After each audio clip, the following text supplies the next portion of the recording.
Welcome to my class. আমাদের আজকে যে টপিকটা সেটা হলো malignant transformation of cancer cells. Malignant transformation হওয়ার ক্ষেত্রে কিছু ক্রাইটেরিয়া আছে, যেগুলো বেইলি অ্যান্ড লাভে অলরেডি বলা হয়েছে। আমি সেই ক্রাইটেরিয়াগুলো একটু আলোচনা করব। ক্যান্সার সেলসকে বলা হয় হচ্ছে কাইন্ড অফ সাইকোপ্যাথ।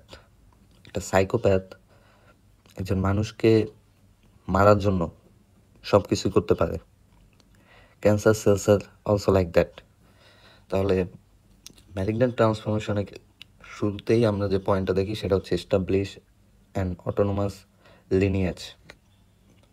নর্মালি হয় কি, যখন আমাদের বডির কোনো একটা অংশ কেটে যায় তখন সেটা হচ্ছে একটা হিলিং প্রসেসের মধ্য দিয়ে যায়। তো হয় কি, মনে করি আমার এতটুকু অংশ হচ্ছে কেটে গেছে, তাহলে সেলসগুলি হচ্ছে প্রলিফারেট করবে। সেলস প্রলিফারেট করে এই অংশটা হচ্ছে ভরাট করে ফেলবে। তারপর একটা সময় পরে হচ্ছে সেটা আবার যে সেলের যে প্রলিফারেশন সেটা আবার বন্ধ হয়ে যাবে। এখন এটা শুরু হয় কিভাবে এবং বন্ধ হয় সেটা হচ্ছে একটাই ওয়ে, সেটা হচ্ছে একটা সিগন্যাল আসে, যে সিগন্যালের মাধ্যমে সেল প্রলিফারেশন স্টার্ট হয় বা সেইটা হচ্ছে এন্ডও হয়। কিন্তু ক্যান্সার এই সিগন্যালটা হচ্ছে মানতেছে না। তো না মানার ফলে কি হয়, যে কোনো এক্সটার্নাল স্টিমুলাই ছাড়াই তারা হচ্ছে কন্টিনিউয়াসলি প্রলিফারেট করে, এবং সেক্ষেত্রে সব থেকে যে বড় ভূমিকা পালন করে সেটা হচ্ছে oncogene. This is the culprit responsible for this. So এই অনকোজিনটা হচ্ছে এই যে নর্মাল যে ফিজিওলজিক্যাল প্রসেস, যে সিকোয়েন্স, যে লিনিয়েজ, এই লিনিয়েজটাকে সে আলটিমেটলি মানতেছে না। আচ্ছা, আমাদের 2 নম্বর পয়েন্টটা হচ্ছে অবটেন রেপ্লিকেটিভ ইমর্টালিটি। ইমর্টালিটি মানে আমরা জানি যে অমরত্ব। তো অমরত্ব হয় কিভাবে? আমরা একটু আগেই বলছি যে লিনিয়েজ, যে অটোনোমাস লিনিয়েজ যে প্রসেস, এই সিগন্যালিং প্রসেসটাকে হচ্ছে ক্যান্সার সেল মানতেছে না। তো নর্মালি সেল ডিভিশনের কথা ছিল হচ্ছে মনে করি 50 বা 60টা, কিন্তু ক্যান্সার সেল কন্টিনিউয়াসলি বাড়তেছে। এখন বাড়তেছে কিভাবে? এক্ষেত্রে ক্রোমোজোমাল একটা ভূমিকা আছে। আমি এখানে একটা টেলোমিয়ার আঁকাবো, কারণ টেলোমিয়ার হচ্ছে এই প্রসেসের ক্ষেত্রে সবথেকে গুরুত্বপূর্ণ ভূমিকা পালন করে। এটা হচ্ছে টেলোমিয়ার। টেলোমিয়ার কি করে?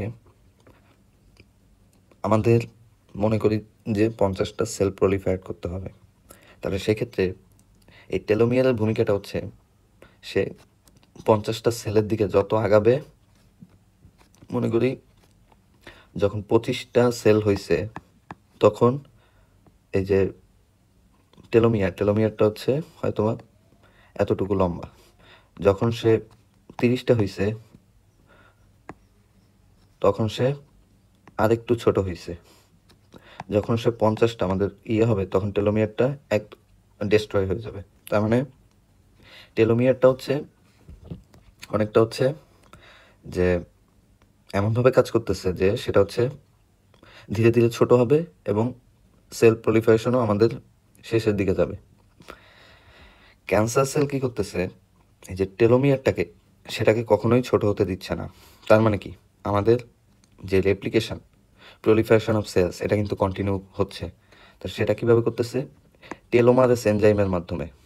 এই টেলোমারেস এনজাইম হচ্ছে এই যে টেলোমিয়ারটাকে হচ্ছে সবসময় কন্টিনিউ রাখতেছে, যার ফলে সেল প্রলিফারেশন কন্টিনিউয়াসলি হচ্ছে। This is the main mechanism. এবার চলে আসি ইভেইড অ্যাপোপ্টোসিস। অ্যাপোপ্টোসিস বলতে আমরা সবাই জানি যে অ্যাপোপ্টোসিস মানে হচ্ছে প্রোগ্রামড সেল ডেথ। মানে এটা হচ্ছে সেলের ইন্টারনাল একটা সিগন্যালিং, যেটার মাধ্যমে যে সেলটা আর কাজ করবে না সেটা অটোমেটিক্যালি মরে যাবে। তো এই যে ফিজিওলজিক্যাল প্রসেস, এইটা কি হচ্ছে ক্যান্সার কি করতেছে? ক্যান্সার হচ্ছে এই প্রসেসটাকে আলটিমেটলি ইভেড করতেছে। সে অ্যাপোপ্টোসিসে অংশগ্রহণই করবে না। তো সে সেটা কিভাবে করতেছে? এক্ষেত্রে একটা বড় ভূমিকা পালন হচ্ছে P53 জিন। যে P53 জিনটাই কিন্তু মেইনলি এই যে অ্যাপোপ্টোসিসটাকে কিন্তু অ্যাক্টিভেট করে। ক্যান্সার দ্যাট কালপ্রিট, এই যে ক্যান্সার সে কি করতেছে, সে হচ্ছে টিউমার সাপ্রেসিং জিন বা P53 এই ক্যান্সার কালপ্রিট হচ্ছে তাকে মেনলি হচ্ছে ডিস্ট্রয় করে দিচ্ছে। সো সে আর অ্যাপোপ্টোসিস করতে পারতেছে, তার মানে কি ক্যান্সার কিন্তু থ্রুলি প্রলিফারেট করতে পারতেছে। এ হচ্ছে একটা ব্যাপার। আচ্ছা, আমাদের নেক্সট পয়েন্ট হচ্ছে acquire angiogenic competence. So this is very very important. বলা হয় যে যদি কোনো একটা টিউমার 1 মিলিমিটারের ছোট থাকে তাহলে হচ্ছে সে আর বাড়তে পারবে না যদি অ্যাবসেন্স অফ ব্লাড সাপ্লাই হয়। অর্থাৎ যদি কোনো একটা টিউমার অ্যাবসেন্স অফ ব্লাড সাপ্লাইয়ের মধ্য দিয়ে যায় তাহলে সে আর 1 মিলিমিটারের বেশি বাড়তে পারবে না, মানে লেস দ্যান 1 মিলিমিটার থাকবে। এখন কথা হচ্ছে এই জন্য ম্যালিগন্যান্ট ট্রান্সফরমেশন হওয়ার জন্য এই যে অ্যাঞ্জিওজেনিক কম্পিটেন্সটা খুবই খুব ইম্পর্ট্যান্ট। ক্যান্সার কি করে যে সবসময় ট্রাই করে কোনো একটা ব্লাড ভেসেলকে অ্যাট্রাক্ট করার জন্য।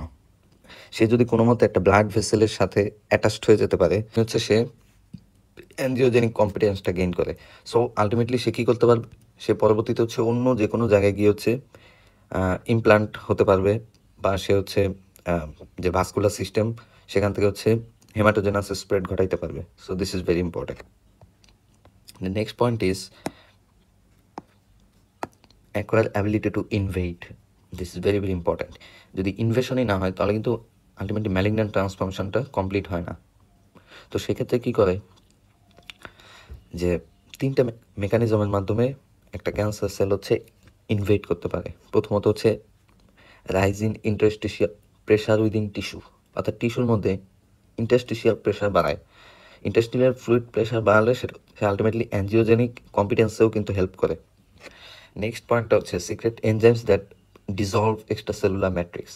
তো দুইটা কী কী আমরা জানি যে কোলাজিনাস বা প্রোটিয়াস। এই প্রোটিয়াস এগুলি কী করে মেনলি হচ্ছে যে এক্সট্রা সেলুলার যে ম্যাট্রিক্স আছে এটাকে হচ্ছে আলটিমেটলি ডিজলভ করে ফেললে ইনভেশনে হেল্প হয়। এবং আরেকটা ব্যাপার হচ্ছে become mobile. This is very very important. Mobile হওয়ার পিছনে ইএমটি নামে একটা ফ্যাক্টর কাজ করে। ইএমটি বলতে বোঝা হচ্ছে এপিথেলিয়াল টু মেসেনকাইমাল ট্রানজিশন। ইএমটিটা বোঝা খুবই ইম্পর্টেন্ট। নর্মালি হয় কি যে আমি যদি এখানে কিছু সেল আঁকি, এটা হচ্ছে 3টা সেল আঁকাইছি যেগুলি হচ্ছে এপিথেলিয়াল সেল। এরা হচ্ছে এপিথেলিয়াল সেল। সো দেখা যায় যে এপিথেলিয়াল সেলগুলি নিজেদের মধ্যে সেলুলার অ্যাডিশনের মাধ্যমে অ্যাটাচ থাকে এবং বেসমেন্ট মেমব্রেনের সাথেও কিন্তু তারা অ্যাটাচ থাকে। তো মোবাইল হওয়ার জন্য কি হয় যে এই যে মেসেনকাইমাল ট্রানজিশন ঘটায়, অর্থাৎ সেলুলার অ্যাডিশনগুলি হচ্ছে নষ্ট হয়ে যায়, বেসমেন্ট মেমব্রেনের সাথে অ্যাটাচমেন্ট নষ্ট হয়ে যায়, যার ফলে হয় কি এই যে এপিথেলিয়াল সেলগুলি আলটিমেটলি মেসেনকাইমাল সেলে ট্রান্সফার্ড হয়। সো এটা অন্য কালার দিয়ে আঁকাই, এটা হচ্ছে সেই মেসেনকাইমাল সেল। যখন মেসেনকাইমাল ট্রানজিশন হয় তখন হচ্ছে এই যে সেলগুলি সেগুলি যে কোনো জায়গায় মুভ করতে পারে। So they ultimately become mobile. এই একটা ইম্পর্ট্যান্ট ব্যাপার হচ্ছে acquire ability to disseminate and implant. So ultimately cancer যে সেলগুলি সেগুলি কিন্তু অন্য একটা ডিস্ট্যান্ট জায়গায় হচ্ছে ইমপ্লান্ট হইতে হবে। এখন এই ইমপ্লান্ট হওয়ার জন্য তার কিন্তু একটা ইম্পর্ট্যান্ট তার একটা ইম্পর্ট্যান্ট কোয়ালিটি দরকার। কোয়ালিটিটা কি? কোয়ালিটিটা হচ্ছে মনে করলাম যে সে হচ্ছে এই যে ব্লাড ভেসেলের মাধ্যমে স্প্রেড করছে। এখন তার যদি ইনভেট করতে হয় বা ইমপ্লান্ট করতে হয় অন্য একটা অর্গান বা এটার বাইরে, তখন কী করতে হবে? এখান থেকে কিন্তু তার আলটিমেটলি এস্কেপ করতে হবে ব্লাড ভেসেলটা। তো ভাস্কুলার এন্ডোথেলিয়াম যদি সে এস্কেপ করতে না পারে তাহলে সে ইমপ্লান্ট করতে পারবে না। তো সেটার জন্য সে হচ্ছে এই যে ইভোকেশন অফ ইনফ্লামেশন, এখানে একটা হেল্প সে কী করে, এক্সপ্লয়টিং এবং সাবভার্টিংয়ের মাধ্যমে হচ্ছে যে নর্মাল ইনফ্লামেটরি রেসপন্স। সো এইটাকে আলটিমেটলি ব্যাফল করে কিভাবে, যে সে এখানে কিছু ইনফ্লামেটরি সাইটোকাইন রিলিজ করে। সো যখন ইনফ্লামেটরি সাইটোকাইন রিলিজ করে তখন এই এন্ডোথেলিয়াম অ্যাক্টিভেটেড, সে বোকা হয়ে যায়। কারণ ক্যান্সার সেল, আমি আগেই বলছি, সে হচ্ছে ওয়ান কাইন্ড সাইকোপ্যাথ। তো ও কী করবে, যখন হচ্ছে এই সাইটোকাইনগুলো রিলিজ করে, সাইটোকাইন রিলিজ করার সাথে সাথে এই যে এন্ডোথেলিয়াম যে টিস্যু, সেই টিস্যুটা কী হবে, যে সে হচ্ছে অ্যাক্টিভেটেড হবে এবং এই সুযোগে এই যে ক্যান্সার সেলসগুলি, সেগুলি হচ্ছে আলটিমেটলি বাইরে স্কেপ করে ইমপ্লান্ট করতে পারে। So this is very important. So হচ্ছে সে আলটিমেটলি ব্যাফল করে ফেলতেছে। এইবারে একটা ভেরি ভেরি ইম্পর্টেন্ট পয়েন্ট, সেটা হচ্ছে event detection elimination. This is very very important. এই ক্ষেত্রেও সে হচ্ছে ইমিউন সিস্টেমটাকে হচ্ছে কাজে লাগায়।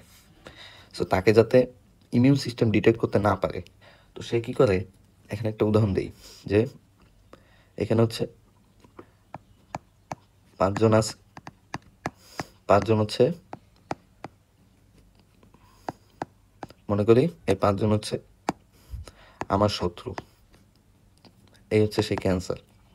তো সে কী করে, যে পাঁচজনের মধ্য থেকে এই একজনকে সে হচ্ছে বন্ধু পাতায়। তো এরা দুইজন বন্ধু হয়ে গেল। বন্ধু হয়ে যাওয়ার ফলে কি হবে, যে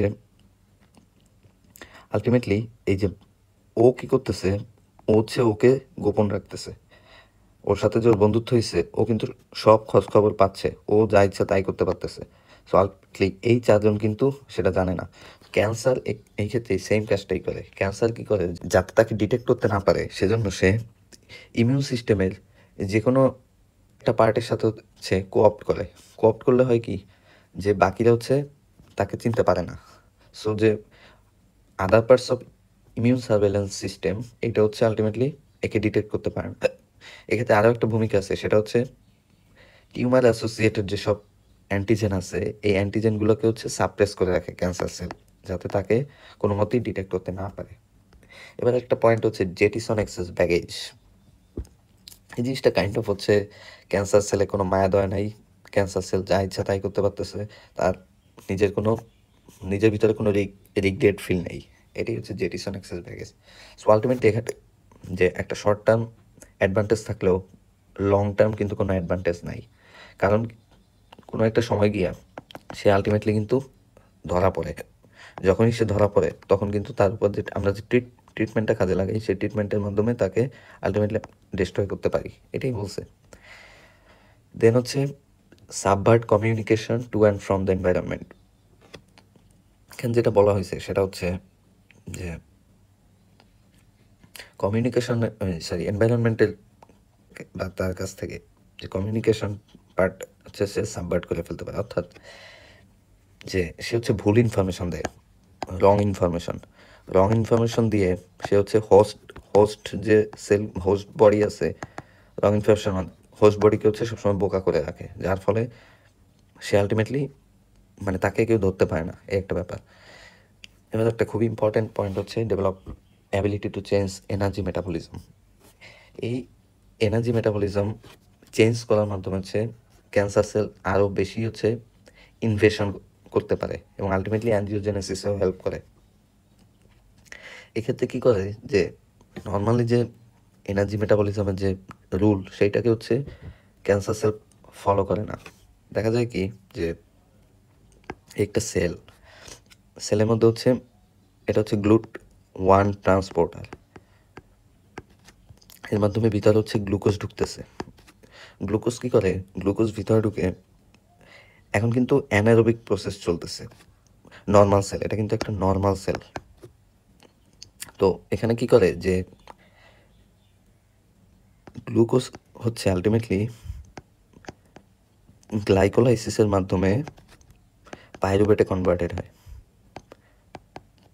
পাইরুভেটে কনভার্টেড হলে কি হয়, যে সেলের মধ্যে তো অক্সিজেন আছে, এই অক্সিজেনকে কাজে লাগে পাইরুভেট কাজে লাগে, আলটিমেটলি কী ফর্ম করে, এখানে কিন্তু এই অক্সিজেন আর পাইরুভেটের মাধ্যমে অক্সিডেটিভ ফসফোরাইলেশন ঘটে। কোথায়? মাইটোকন্ড্রিয়ার মধ্যে। এটা হচ্ছে সেই মাইটোকন্ড্রিয়া। এই মাইটোকন্ড্রিয়ার মাধ্যমে যখন অক্সিডেটিভ ফসফোরাইলেশন ঘটে, আলটিমেটলি হিউজ পরিমাণে কিছু এটিপি পাই।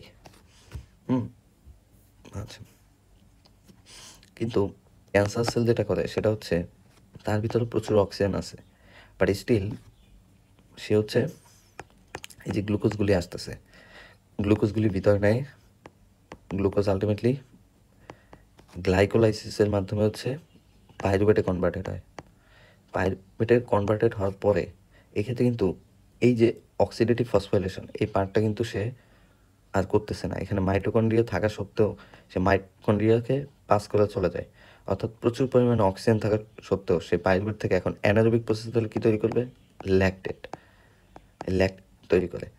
তো এই যেহেতু এখানে প্রচুর পরিমাণে অলরেডি হচ্ছে অক্সিজেন আছে, বাট স্টিল ল্যাকটেট প্রডিউস করতেছে, এটাকে আমরা বলতেছি হচ্ছে অ্যারোবিক গ্লাইকোলাইসিস। নর্মালি গ্লাইকোলাইসিস তো অ্যানারোবিক এনভায়রনমেন্টেই হয়, কিন্তু প্রচুর অক্সিজেন থাকা সত্ত্বেও অ্যারোবিক গ্লাইকোলাইসিস সংঘটিত হচ্ছে। এটার আরেকটা নাম হচ্ছে যেটাকে আমরা বারবার্গ ইফেক্ট।